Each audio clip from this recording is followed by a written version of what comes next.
Entertainment, political, comedy, devotional ఏ సమాచారమైనా మీ ముందుంచబడుతుంది. Please subscribe this channel.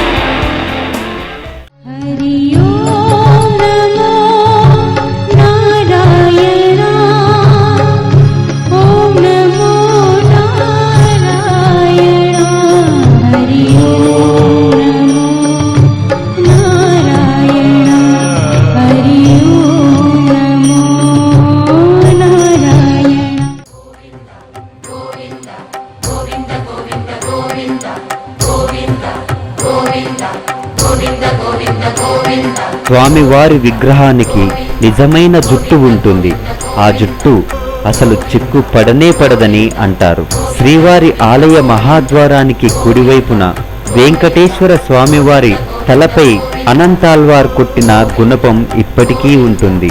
చిన్న పిల్లాడి రూపంలో ఉన్న స్వామివారిని ఆ గుణపంతో కొట్టడంతో స్వామివారి గడ్డంపై గాయమై రక్తం వస్తుంది. అప్పటి నుంచే స్వామివారి గడ్డానికి గంధం పూసే సంప్రదాయం మొదలైందని అంటారు.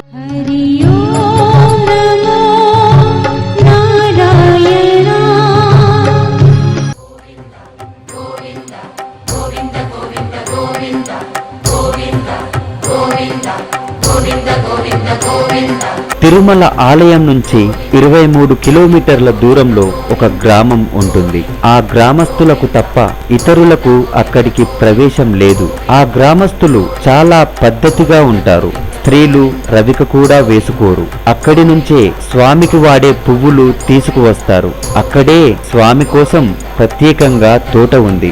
గర్భగుడిలో ఉండే ప్రతిదీ ఆ గ్రామం నుండే వస్తుంది. పాలు, నెయ్యి, పూలు, వెన్న తదితరాలన్నీ ఆ గ్రామం నుంచే తీసుకుని వస్తారని అంటారు. స్వామివారు గర్భగుడి మధ్యలో ఉన్నట్లు కనిపిస్తారు, కానీ నిజానికి ఆయన గర్భగుడికి కుడివైపు మూలలో ఉంటారు. బయటి నుంచి గమనిస్తే ఆ విషయం మనకు తెలుస్తుంది. శ్రీవారికి ప్రతిరోజు కింద పంచె, పైన చీరతో అలంకరిస్తారు. దాదాపు 50,000 ఖరీదు చేసే వస్త్రసేవ ఒకటి ఉంటుంది. ఆ సేవలో పాల్గొన్న దంపతులలో స్త్రీకి చీరను, పురుషుడికి పంచెను అందిస్తారు.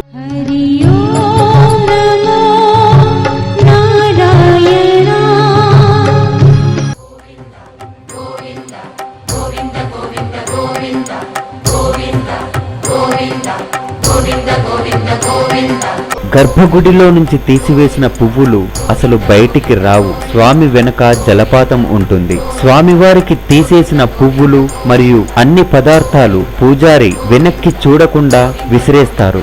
ఆ రోజంతా స్వామి వెనక్కి చూడరని అంటారు. ఆ పువ్వులన్నీ తిరుపతి నుంచి 20 కిలోమీటర్ల దూరంలో ఏర్పేడు అనే దగ్గర పైకి వస్తాయి. శ్రీ వెంకటేశ్వరుని వీపు మీద ఎన్నిసార్లు తుడిచినా తడి అలాగే ఉంటుంది. అంతేకాదు, అక్కడ చెవిపెట్టి వింటే సముద్రపు ఘోష వినిపిస్తుంది అని అంటారు. స్వామివారి హృదయం మీద లక్ష్మీదేవి ఉంటుంది. ప్రతి గురువారం నిజరూప దర్శనం సమయంలో స్వామివారికి చందనంతో అలంకరిస్తారు. అది తీసివేసినప్పుడు లక్ష్మీదేవి అచ్చు అలానే వస్తుంది. దాన్ని భక్తులకి అమ్ముతారు కూడా.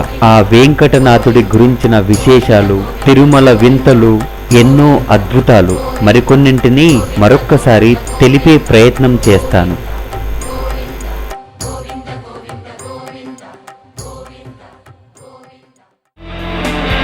ఎంటర్టైన్మెంట్, పొలిటికల్, కామెడీ, డివోషనల్ ఏ సమాచారమైనా మీ ముందుంచబడుతుంది. Please subscribe this channel.